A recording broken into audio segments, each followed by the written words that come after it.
प्यारे बच्चों, class 10th।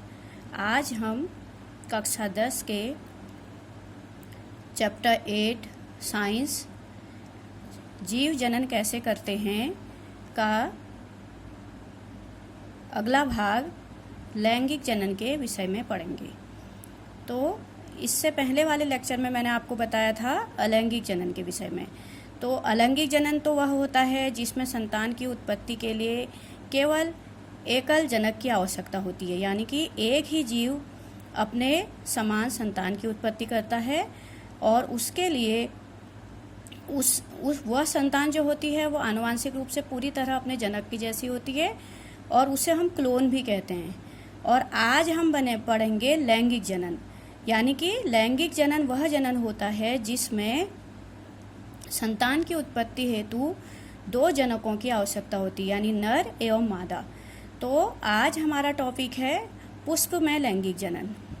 तो पुष्पी पौधे जो होते हैं जैसे गुड़हल और सरसों, जिन पौधों में पुष्प लगते हैं उन्हें पुष्पी पौधे कहते हैं। तो पुष्पी पौधों में लैंगिक जनन के विषय में पढ़ेंगे। तो मैं एक एक करके आपको पुष्प के विभिन्न भाग, उनके कार्य बताऊंगी और किस तरीके से उनमें लैंगिक जनन की प्रक्रिया होती है और कैसे फिर नए बीज का निर्माण होता है और फिर वह बीज अंकुरित होकर नए पौधे का निर्माण करता है, ये हम आज सीखेंगे।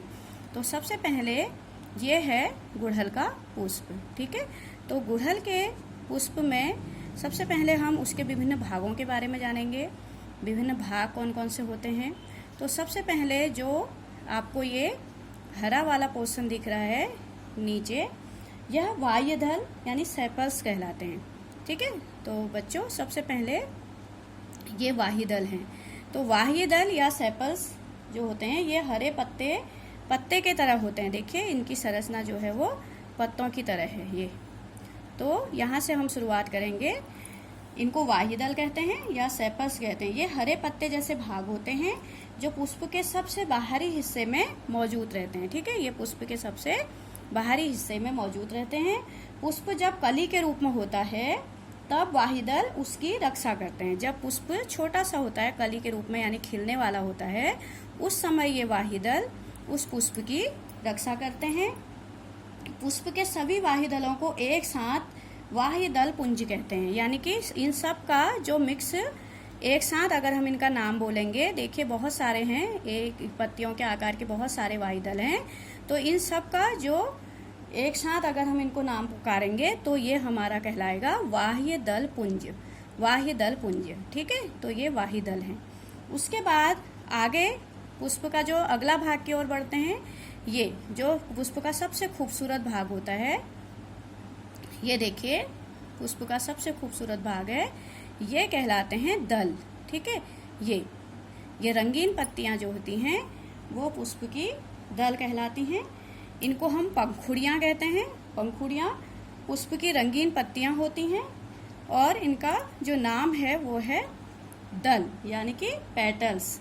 इनको हम पेटल्स बोलते हैं। तो बच्चों आपको दिखाई दे रहे होंगे ये जो खूबसूरत पत्तियां हैं ये पेटल्स हैं, रंगीन पत्तियां। ये पुष्प का सबसे सुंदर भाग है।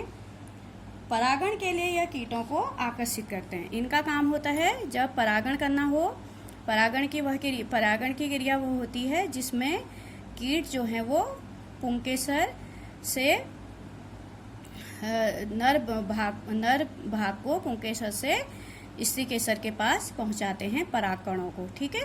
तो परागण की क्रिया में उस कीटों को आकर्षित करने का काम ये दल करते हैं। दलों को हम पेटल्स कहते हैं। ये पुष्प का सबसे खूबसूरत भाग होता है, ठीक है। अब उसके अगले भाग की ओर बढ़ते हैं। अब आप देखेंगे ये बीच वाला भाग, ये वाला भाग है। इसमें जो आपको किनारे वाले ये संरचनाएं दिख रही हैं ये पुंकेसर हैं। पुंकेसर जो होते हैं, ये वाला जो भाग है किनारों में ये पुंकेसर हैं, ठीक है। तो पुंकेसर जो होता है वह नर जनन अंग होता है। पौधे का नर प्रजनन अंग होता है पुंकेसर। तो आपको ये दो दिख रहे हैं, अगर हम इनको हाथ लगाएंगे तो हमारे हाथों में पीला पीला पाउडर जैसा लग जाता है। ये परागकोश और तंतु, परागकोश परागकण उत्पन्न करता है। इसमें दो भाग होते हैं, एक परागकोश और तंतु, फिलामेंट, ठीक है। तो परागकोश और तंतु जो होते हैं इसके दो हिस्से होते हैं पुंकेसर के। तो ये जो इसका लंबा वाला भाग है पुंकेसर का, ठीक है, वह तंतु कहलाता है, ठीक है। अगर हम इसमें से एक पुंकेसर को आपको तोड़ के दिखाएं तो लंबे वाला जो भाग होता है ये फिलामेंट होता है, ठीक है।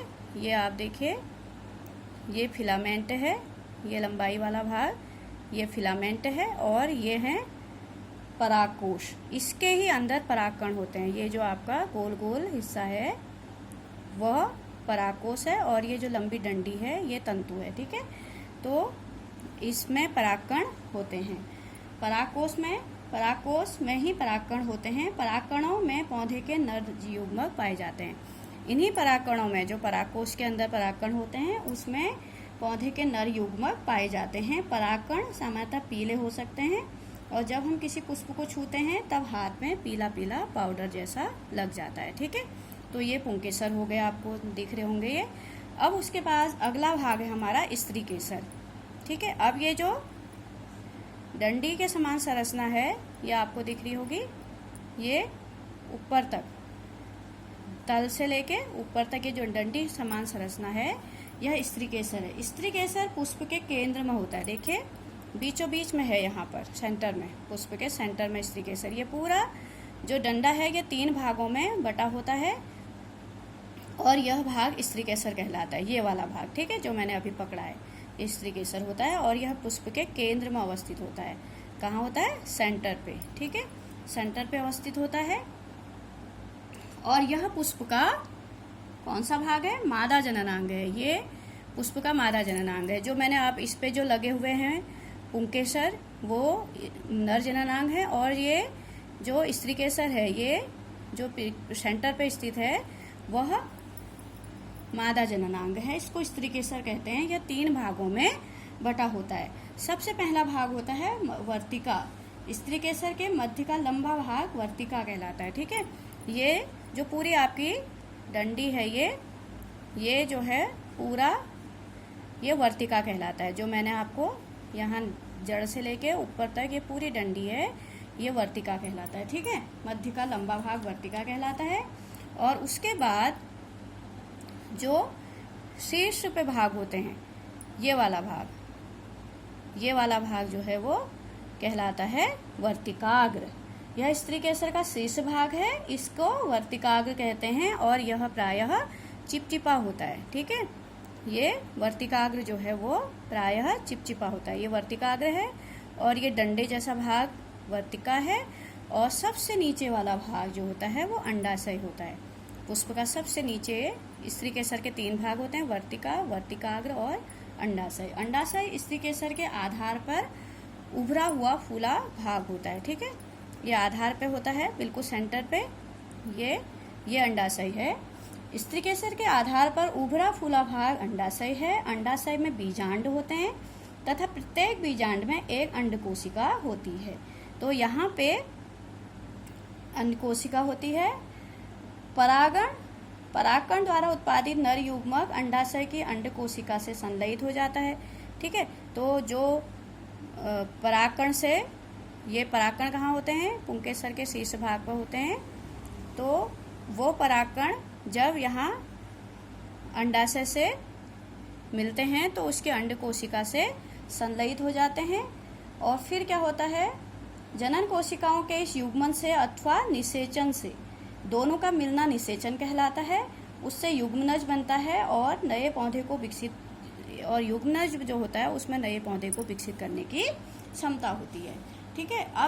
अब उस प्रक्रिया पे आते हैं कि कैसे परागकण से उत्पन्न नर युग्मक जो है वो अंडाशय की अंडकोशिका से मिलने की जो प्रोसेस होती है उस पे आते हैं, ठीक है।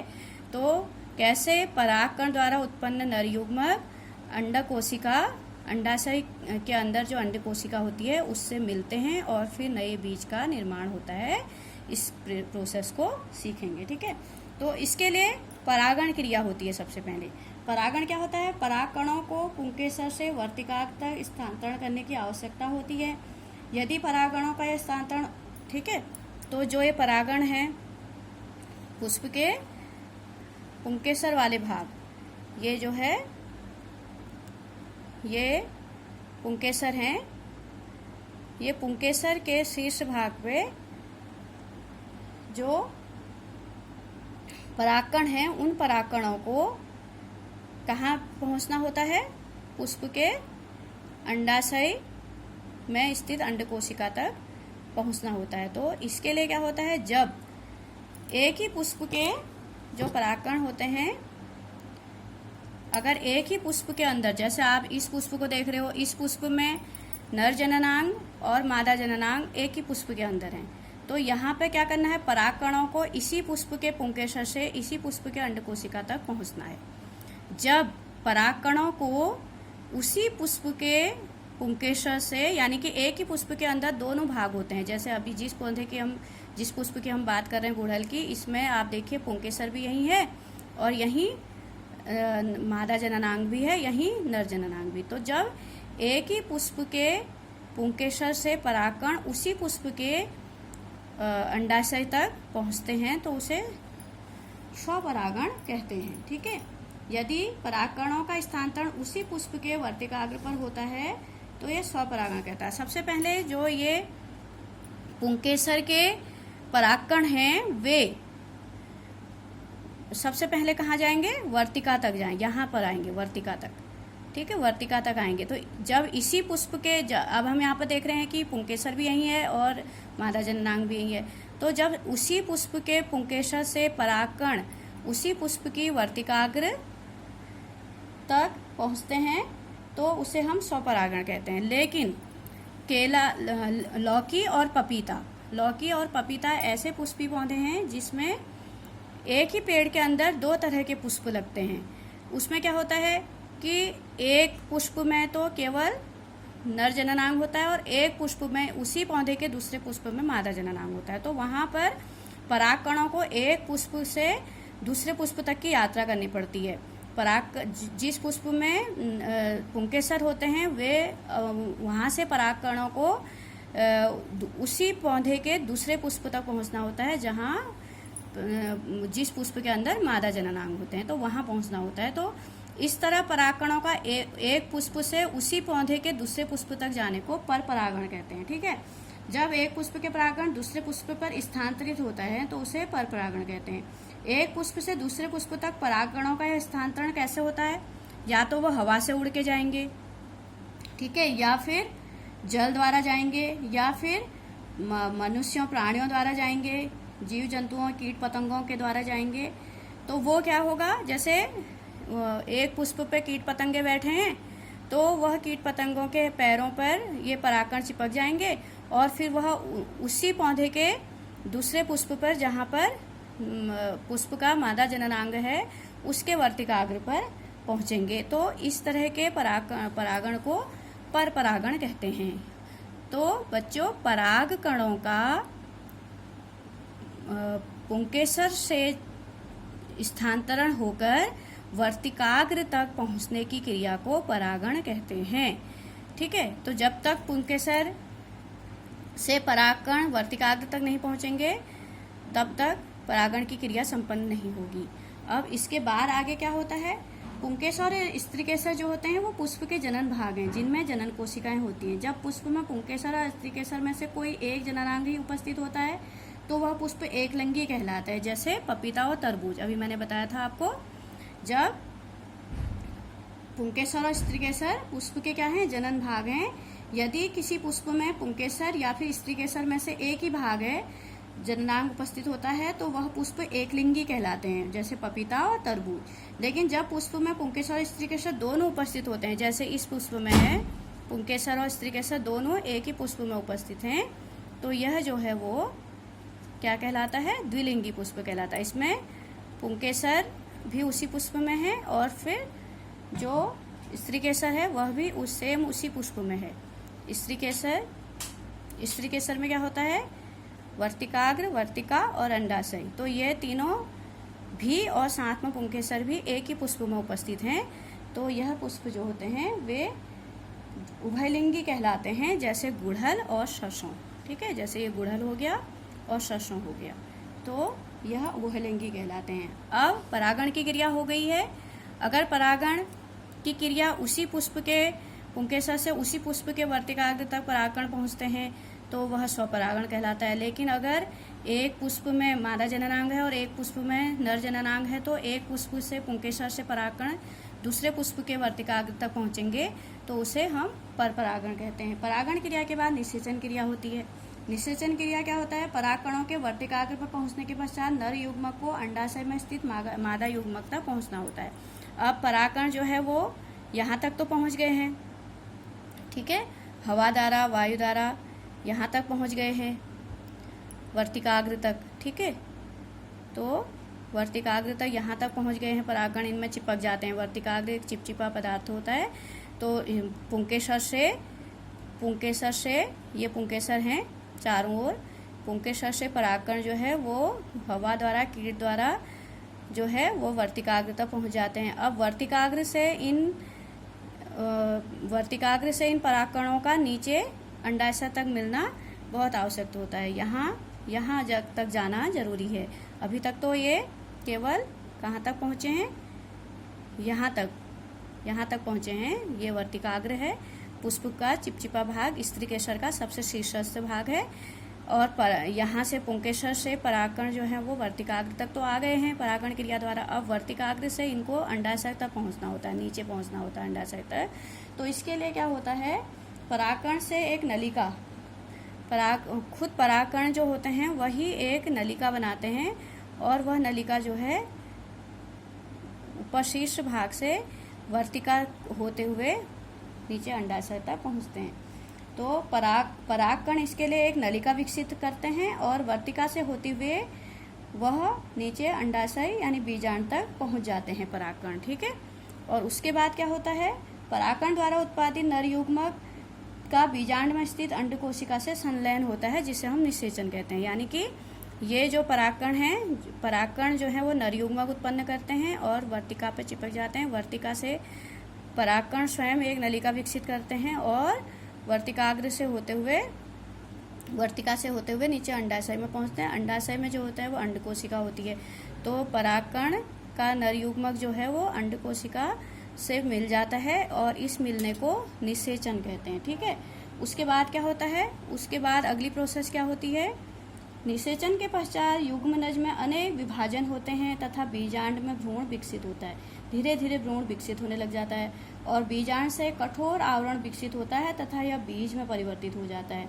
अंडाशय तीव्रता से वृद्धि करता है और परिपक्व होकर फल बनता है। जो अंडाशय होता है वह फल बन जाता है। इस अंतराल में वाहीदल, पंखुड़ी, पुंकेसर, वर्तिका और वर्तिकाग्र सब गिर जाते हैं। ठीक है, बीज बनने के दौरान ये वाहीदल, उसके बाद दल और ये वर्तिका, वर्तिकाग्र, पुंकेसर सब पुष्प से झड़ जाते हैं। केवल बचता है एक बीज, जो बीज बनता है और एक फल।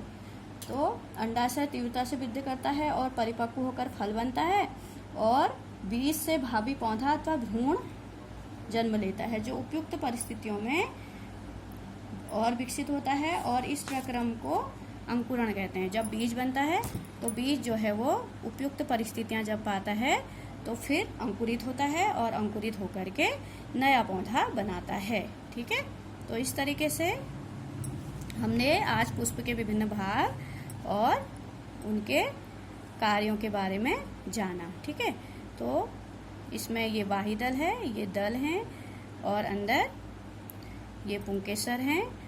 ये स्त्री केसर के 3 भाग हैं, वर्तिका, वर्तिकाग्र और ये लंबी डंडी जो है वो वर्तिका और सबसे नीचे जो भाग है वो अंडाशय। ठीक है, तो पुंकेसर के शीर्ष भाग पर परागकण होते हैं। वे परागकण कहाँ पहुँचते हैं, वर्तिकाग्र के चिपचिपे भाग पे चिपक जाते हैं और परागकण स्वयं एक नलिका विकसित करते हैं और वर्तिका से होते हुए नीचे अंडाशय तक पहुंचते हैं। अंडाशय में अंड कोशिका होती है, वहाँ उन दोनों का मिलन होता है जिसे निषेचन कहते हैं।